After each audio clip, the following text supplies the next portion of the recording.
Charlotte Rampling's exotic look and seductive presence first established her as a cinematic icon more than 30 years ago. The daughter of a colonel and a painter, she got her start in acting after landing a small part in the film The Knack and How to Get It. She went on to appear in such memorable films as The Night Porter, The Verdict, and Stardust Memories. After keeping a low profile much of the last decade, Rampling has re-emerged with a full slate of projects. Her latest film is called Signs and Wonders, and here is a clip. What are you going to do? I don't know.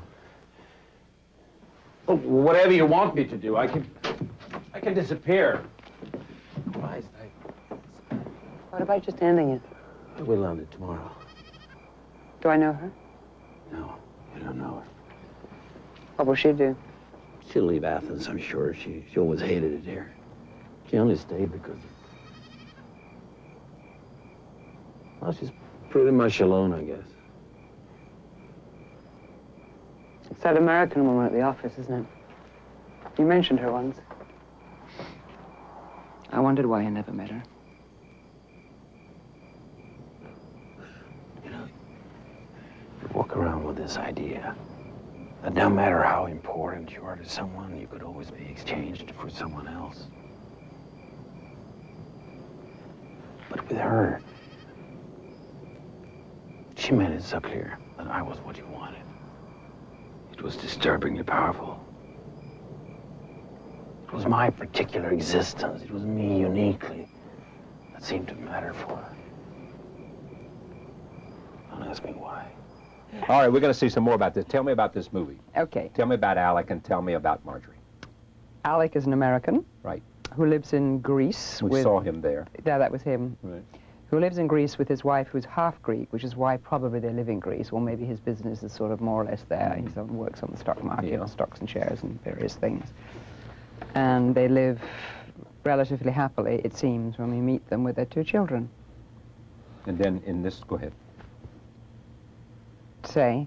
Oh, I was going to say, in that Speak. clip, we saw him saying, you saying to him, it's that woman at the office. It's that woman in the office. So she finds out that, ha ha ha, he's having an affair, right? Yeah. But it's an affair, and maybe they can sort of patch it up, which they try to, and they patch it up once, and then because of signs that he seems to connect with that entice him to move in a certain way in his life, he thinks that the mistress who sees by chance is there for a reason, so he goes off again with her, thinking that this is the woman of his life now, forever.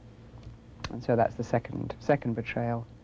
And then he comes back, and the story goes on from there as to how the wife, in the meantime, has accepted all this. You think art imitates life? I think life imitates art. All right, roll tape. Here's another scene. Take a look at this in terms of a conversation about a post-divorce relationship. I'm over it. Do you really think if I had any of those feelings left, I'd have let you come back to the house like this? I thought you must have realized No, it. I'm sorry, but you know the roses. You didn't throw them away in this. You didn't say anything. So I assume it didn't displease you. Your wedding ring? I didn't even notice you were wearing it. Well, should I take it off? Well, don't ask me that. It has nothing to do with me. Alec, I'm glad you came back. I want you to stay. The kids are really happy. I'm staying, and not only for the kids. Alec, it won't happen. Well, whether it happens or doesn't happen, well, I'm here. I'm telling you, it's not going to happen. How can you be so sure? You really want to know? Because I have someone else. Well, of course you have. It's natural. I want you to have someone else. I mean, for Christ's sake, I did it to you. It's absolutely right that you should do it to me. Well, it's not something I'm doing to you. No, but who is it? Not Kent. Andreas Themis. Who? Doesn't matter. Oh, the reporter who made that speech at the embassy, huh? Well, I'm happy for you. Andreas Themis, the guy the colonel's tortured, I mean. So that's why you're looking so beautiful, huh? You should have an affair. I want you to have an affair. I'll help. I'll watch the children at night, so I'm serious. So you can go out. I'll be jealous as hell, but that's the way it should be. I should suffer, and when it's over, I'll be waiting. Oh, Hank. I fucked up everything. I know that I destroyed everything. Is that enough?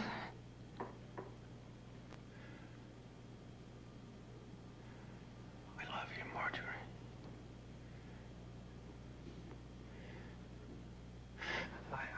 I know it may be impossible to understand.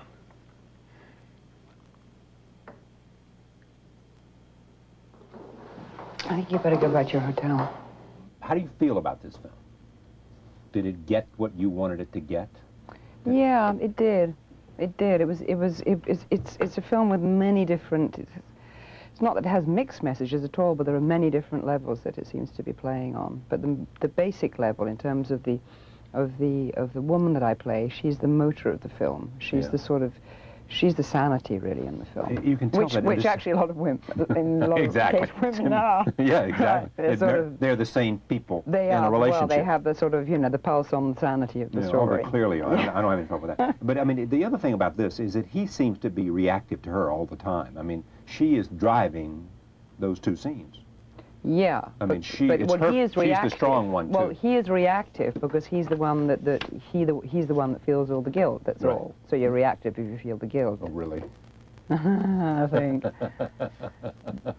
we don't talk about personal experiences in that one. But the guilt, if you come back and then you see what you actually have done, then you're prepared to put, you know, like with this scene, it's this absurdity of life that you're just prepared to sort of say, well, everything's fine, you know, as long as that we can have the possibility of getting back together.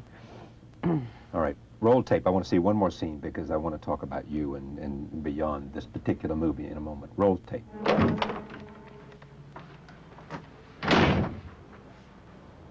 So this is home.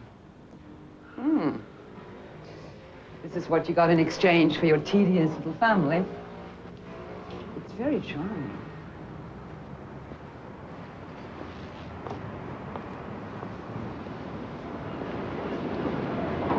Did you put glass in those cakes? What?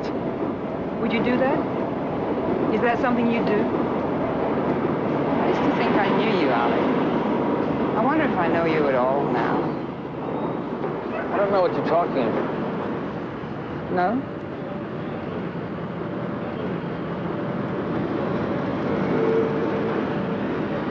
Well, it must have been Miss Fontaine. Oh, just a woman who stopped by. Just a woman who interrupted my life for an interval.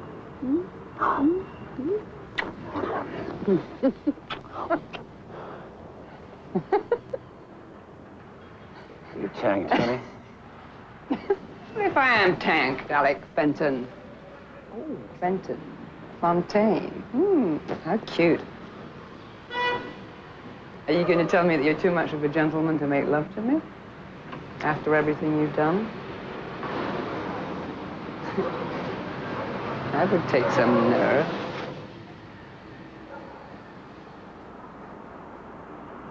So what's the message? Is there a message here, or is this just a story?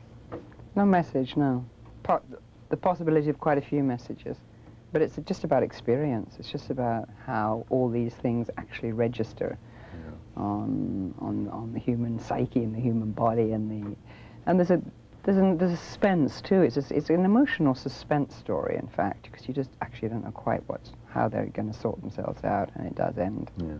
Even though they deal with one of the sort of most conventional experiences in human relationships, which is fidelity and infidelity and love and absolutely all those ones. But how do you actually find your way through that network of stuff when it really goes bad?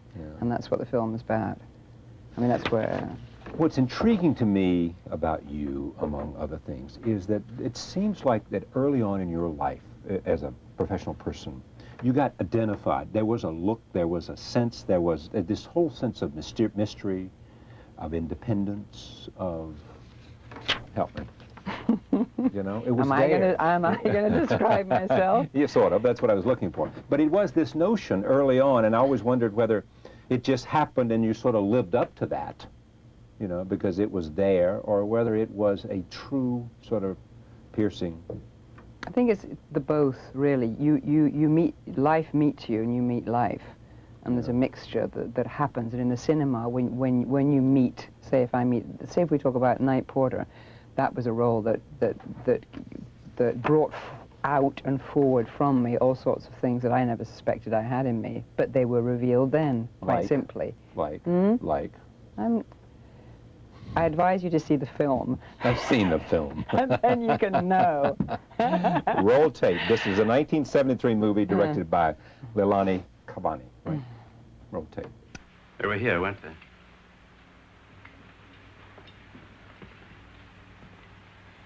What was it? Hunt. What do you want? Tell me!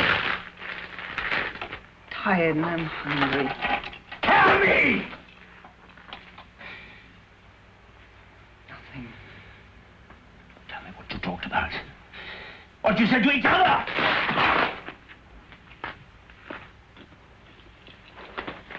I sent him away.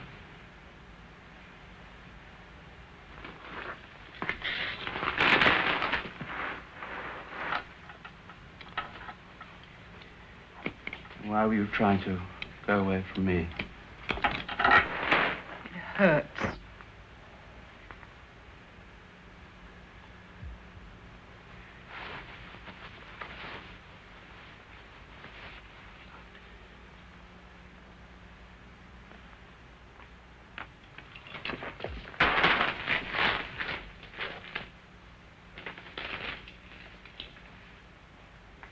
That had a lot to do with defining that thing we're talking about.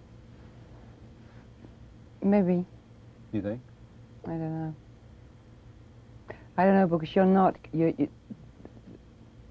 not responsible for what you project. You cannot know what you project because the camera actually picks up. Obviously, you know the kind of film you're doing, but you can't know as an artist actually what you're going to project at given moments. Certainly not at that age. I was very young, maybe as you get along, but as you go along. But then that's not even important, because what you project does not belong to you. It's something that you give out, and it's something that shouldn't belong to you. It's something that you shouldn't even look at. Right. As you say, it's like it's an artist. I mean, it's what happens to an artist, and it can be a performance or it can be a painting. Exactly, or words or music, or it depends. Just it doesn't belong to you, and it comes out, and it shouldn't. You shouldn't even know how it emerges. It depends. But all you know, all you are is a vehicle. You're the channel for it to emerge through. And in my business, it's all that gives it off. But you've thought about this because you have said before. Yes. Yes, you have. What have I said? What have I You can't write your own autobiography because, you have said, because something to the effect you said, you had some confusion in defining yourself as a real person, so much so that you're unable to write an autobiography. Do you know what you meant, or do you remember saying that? Yeah, I do know what I mean. What do you mean? I mean that I can't describe it. I couldn't describe my life. Really? No. You just lived it and I've gave lived it it. and... I write, but when I write, it's not to do with actual it's to do with impressions. It's not to do with actual things that have happened. The things that have happened, I have of course I have certain recollection, but I have no care to recollect them. I don't want to recollect them. I want to recollect impressions, and I work through impressions anyway in the thing that I do on the screen. In the art. And through writing, I know that I can do it, but it's almost completely, it goes down to poetic. Now, can I be a poet? That I don't know. That maybe I'll do very much later on. Do you see what I mean? Yes. It has to be that substance. You mean you don't, are you introspective, though? Completely, yeah. Completely? Yeah, completely. That's how I live. That's how you live? Yeah, in introspection. Yeah. Not in extra. No, but thinking about... Not thinking necessarily, but being inside myself rather than out in the active world. And that suits also for film, because that's what it's about. That's why perhaps I like these rather strange creatures that I played, who are people that live inside themselves, whether they're in pain or whatever, in torture or whatever, it doesn't matter, or whether they're not particularly sane in a normal sense. those are the people that to me speak loudest, because I suppose those are the people inside that are making a lot of noise for me, and they're good to get out every now and then. And they're more interesting. And they're more interesting, yeah. They're more interesting. I mean, to me, anyway. Yeah. Would you change this sort of, I mean, as you said, it's all been a series of impressions for you. And while you may be introspective, you are not self-analytical. I have been. Have been. Yeah. When I was living the years in low profile, that's what I was doing. Really? Yeah. That's what I needed to do, yeah, to be able to carry on the next part of my life. But was that about depression, or was it about... Yeah, mixed with a lot of other stuff. Well, depression, yes, about just coming to terms with a lot of things, about living your own life. Yeah. Well, did you come away... Did I come away cleansed? Well, yeah. Did you come at the other end of the tunnel? Yeah, out at the end of the tunnel. Saying, with some understanding and some sense of self-awareness that you didn't have, before you began. And then the next question, obviously, is what was it? Right? All I can say is that I'm here again. You're here again? Yeah. You mean you were here and then you left and then you're back? I was not here for a while, I mean, you take time out to do whatever you have to do, and that's sort of quite private. Yeah. And then you come back again into, and you take the plane, you come and see Charlie Rose. And that means we can all be thankful are for we that. Back again? Yeah, we're back again. Now, it does mean you're back again. Yeah. Now, but it also means that you're different and you come back, different, just better with a lot of you're better. You've come to a stage when you can actually catch the balls that you've been juggling with all your life. You can actually That's well said. You can catch the balls you've been juggling. Yeah. Would you do this journey alone? Had help. You had help. Yeah, difficult to do alone, and you can't professional have help or professional, yeah. Professional. You recommend it? Do you recommend it? I recommend anything that can, be of use to anybody if they can find what can be of use. Yeah. And that's really believing in stuff, isn't it? You've got to believe that somebody can help you before that person can help you. If you say that this is not really right, this maybe he's, or maybe that, or maybe... If there's maybes, then you're not going to get very far very quickly. You've got to be willing to give. You've got to be really willing to give and give your all to a belief that, this is what you should be doing. And this is the person you should be doing it with. And then it really does work. How long did this last? Quite a few years. 10? Well, yeah, but I mean, evolving, getting on. I mean, I didn't leave the cinema. I did quite a lot of television work in France and in England, because it was easier, quieter. I wasn't in the limelight. I didn't have to promote anything. Listen, I'm so happy you're here. I'm happy to promote this film now. And you're happy that Jonathan sent you over here to promote this film. And Jonathan Nossiter sent me over to promote Signs this and film Wonders, so that an American audience will know about this movie. Yeah, exactly, which I would like them to know about this movie. Because? Because it's particularly revealing film about human emotion. A difficult film, but revealing. But, we talk about this period. Your life, you have talked about, your life is, I mean, I don't want to be painful, I don't. I really don't. But I know. But why do you think I'd mind that? Well, it's just... I might be insulted, and I'd tell you. All right. Well, tell me if I'm insulting you. All right. There was a bout with depression, right? Yes. Absolutely. You've also had tragedy, your sister's death. Yes. I mean, you've had these deep, personal, perhaps scarring experiences. Yeah, but I mean, heavens. So does everybody. I'm not just saying banally, so does everybody. Yes, but so does everybody. But so does everybody. It doesn't mean to say they're banal in any way. To come to terms with them sometimes is much more difficult than we think. And we go into all sorts of tricks as we go along to deny actually what's happening to us and why we're feeling so terrifyingly awful. Until such times we have to come and have a look at all those ghosts that are hopping around, doing odd things that we can't understand because it's all invisible. I'm amazed at the number of people that never do that, aren't you? Don't ever come to grips with it. And it plagues them and attacks them. And attacks them and they get very ill in other ways. Throughout their throughout their life. Yeah. Professionally, would you have done this any differently? I mean, it's almost like it wasn't plotted. You just took it, you know. What, the career. Yeah, it wasn't plotted. It was just part of my life. You know. And I took on sort of the things that I wanted to sort of incarnate myself through these people, through these women. Incarnate yourself. Yeah, because I felt so disincarnated. When my sister died, I was 20, and it was quite a violent death, and I felt sort of, for a very long time, completely as if I didn't actually, as if I didn't have sort of, you know, disincarnate, is that not a word? I don't know. No, all right, let's try and explain it differently. I felt that I needed to live through these creatures that I chose in films, and that you know, that began my life in cinema, that way of thinking. It wasn't about acting, it was about being these people. My impression from a distance about you is that you've enjoyed being Charlotte Rampling. Did I give that impression? To me. Well, that's great. Well, that's not true, though. No, it wasn't true. But it's great to give that impression. That's what I wanted to give. I know you. I never wanted to give an impression of anything that I was actually particularly living. Yeah. And I got away with a lot, as we all do. Up Get to away a with certain, a lot. Yeah, up to a certain point. And then and then, you know, the hour of reckoning comes. There's so many films. This is called The Signs and Wonders. You and Stellan Skarsgård? Skarsgård. Swedish Stellan. Breaking the Waves, Good Will Hunting. Good movies. We've done some wonderful movies. What else? Good to work with. Wonderful to work with.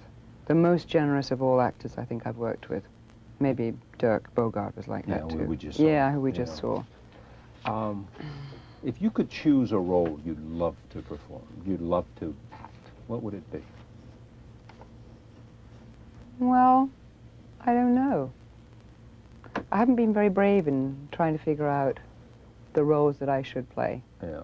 I've sort of waited until people came and said, come and play in my movie.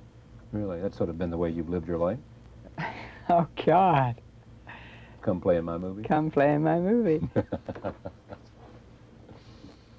If ever I was to write an autobiography, would I title it that? Come play in my movie. But it won't be me that writes it, as I've told you before. Thank you for coming to play on my set. Thank you. Enjoyed it very much. Thank you very much. Pleasure to meet you. The movie Signs and Wonders, Charlotte Rampling. We'll be right back. Stay with us.